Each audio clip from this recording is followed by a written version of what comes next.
Hello बच्चों, अब देखिए हम लोग क्वेश्चन नंबर 133 पर पहुंचे। देखिए इसमें से हमसे पूछा गया है कार्बोकैटायन की स्टेबिलिटी। तो आप जानते हो कि कार्बोकैटायन जो की स्टेबिलिटी सबसे पहला नंबर तो 3 डिग्री, फिर 2 डिग्री और फिर 1 डिग्री। और अगर रेजोनेंस हो रहा है, ठीक है, तो रेजोनेंस हो रहा है तो रेजोनेंस वाला जो है इन सबसे भी ज़्यादा स्टेबल होता है। ठीक है, कहने का मतलब है कि रेजोनेंस हो रहा है तो फिर रेजोनेंस पहले देखेंगे। रेजोनेंस में भी जैसे किसी के पास अगर लार्ज कंजुगेटेड सिस्टम है, ठीक है, किसी के पास स्मॉल कंजुगेटेड सिस्टम है तो लार्ज वाला ज़्यादा होगा। क्यों? क्योंकि उसके पास आरएस ज़्यादा होगा। ठीक है, देखते हैं क्या कहता है इसमें।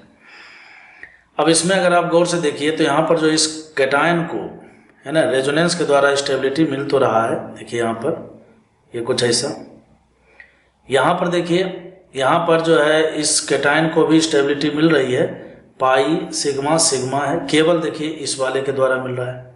यानी कि ए और बी में कंपेयर किया जाए तो ए का स्टेबिलिटी बी से ज़्यादा है। क्यों?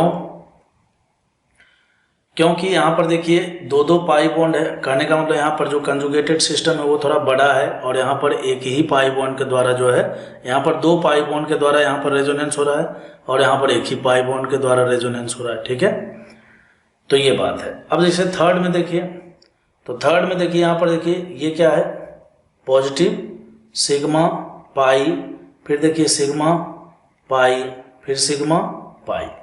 तो कहने का मतलब ए और सी, देखिए ए और बी में ए सबसे ज़्यादा था। अब ए और सी में अगर कंपेयर किया जाए तो यहाँ पर देखिए कंजुगेटेड सिस्टम के नाम पर जो है ना दो ही पाई बॉन्ड था, जबकि यहाँ पर कंजुगेटेड सिस्टम में देखिए ये यहाँ से लेकर यहाँ तक कंजुगेशन बना रहा है। कहने का मतलब है कि ए के कंजुगेशन में और सी के कंजुगेशन में अगर बात किया जाए तो सी का लार्ज कंजुगेशन है ना। यहाँ पर देखिए तीन तीन पाई बॉन्ड जो है लार्ज कंजुगेशन बना रहा है। तो इसका मतलब ये हो गया कि ए से भी ज़्यादा किसका हो गया, सी का हो गया।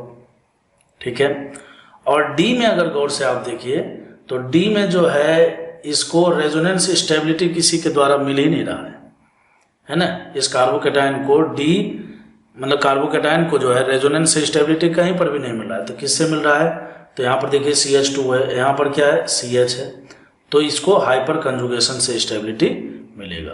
तो आप जानते हो कि रेजोनेंस स्टेबल जो है सबसे ज़्यादा स्टेबल होता है, तो इसका मतलब डी सबसे लास्ट में होगा। तो अपने से मोस्ट स्टेबलाइज्ड कार्बोकैटायन पूछा है तो आंसर क्या हो जाएगा, सी हो जाएगा।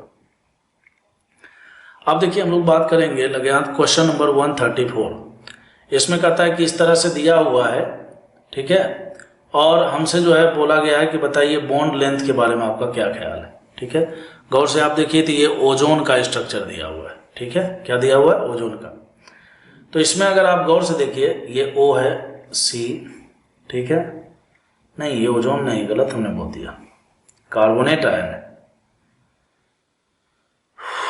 गलत बोल दिया बच्चों, कोई बात नहीं, अभी सही बोल देते हैं। ये कार्बन है, ये CO- है और ये O- है। ठीक है, कार्बोनेट आयन है CO3-2। ठीक है,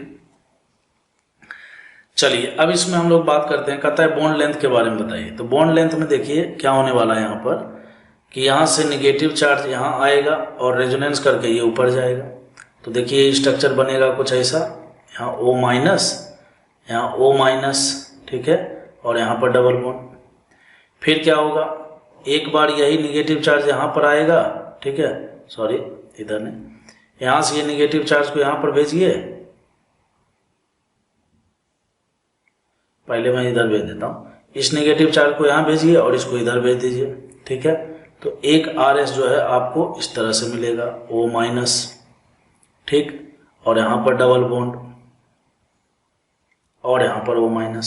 ठीक है, और फिर से आप क्या कीजिए, अब यहाँ से इस निगेटिव चार्ज को इधर भेजिए और इसको इधर खोल दीजिए। तो जब आप ऐसा करेंगे तो आपको मिलेगा CO- और यहाँ पर डबल बॉन्ड और फिर O-। कहने का मतलब रिपीट होगा ये वाला। तो अगर आप गौर से देखिए, इसको फर्स्ट मान लीजिए और इसको आप सेकेंड मान लीजिए और इसको आप थर्ड मान लीजिए। तो गौर से देखिए, अगर इन तीनों RS को अगर हम एनालाइज करते हैं तो तीनों के तीनों C O बॉन्ड पर डबल बॉन्ड आया है, देखिए यहाँ पर डबल बॉन्ड, इसमें देखिए यहाँ डबल बॉन्ड, और इसमें देखिए यहाँ डबल बॉन्ड। तो तीनों के तीनों में डबल बॉन्ड कैरेक्टर तो प्योर वाला भी आया है। उसके बाद जो है सिंगल बॉन्ड भी तीनों का तीनों रहा हुआ है, ठीक है। तो जब हम इसका रियल हाइब्रिड लिखेंगे बच्चों, है ना, रियल हाइब्रिड इसका लिखेंगे, तो ये जो पाई इलेक्ट्रॉन है ये पूरे में डिस्ट्रीब्यूट हो जाएगा, ठीक है। यहाँ पर डेल माइनस, यहाँ डेल माइनस, यहाँ डेल माइनस, ठीक है। तो उस हिसाब से अगर कहने का मतलब है कि पूरे सिस्टम में इक्वली पाई इलेक्ट्रॉन जो है डिस्ट्रीब्यूट हुआ है। तो जब पूरे सिस्टम में ही पाई इलेक्ट्रॉन इक्वली डिस्ट्रीब्यूट हुआ है तो स्वाभाविक बात है ये तीनों का तीनों बॉन्ड लेंथ क्या होने वाला है, इक्वल होने वाला है। तो बॉन्ड लेंथ जो है 2 = 3 = 1 हो जाएगा, ठीक है। समझ में आया ये? तो आप इसको एक आध बार प्रैक्टिस कीजिए, देखिए कोई दिक्कत हो तो आप बोल भी सकते हैं, है ना।